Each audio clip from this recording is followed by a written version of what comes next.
Осень наступила, высохли цветы, а значит, пришла пора сезонной уборки. Чиновники взялись за грабли, метлы и лопаты. Сотрудники администрации города совместно с регистрационной палатой и Министерством юстиции организовали осенний субботник. К сожалению, город приходится чистить не только от опавших листьев, но и от бытового мусора. Подобные мероприятия по уборке города будут проходить целый месяц. На этот раз убрали на улице Гадьева в районе садоводческих товариществ.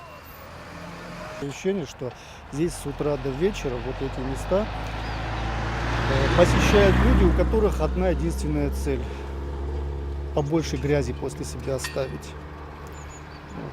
Ну, хотелось бы обратиться, пользуясь случаем. Давайте жить дружно, давайте не пачкать, не мусорить. Земля в основном принадлежит собственникам, поэтому городские службы очистки сюда не добираются. Проблема заключается еще в том, что не хватает мусорных баков и урн. Участники субботника надеются на понимание местных жителей и просят соблюдать чистоту для общего блага нашего города. Елена Черенкова, Тинатин Музашвили, Евгений Маркин, Осетия ТВ.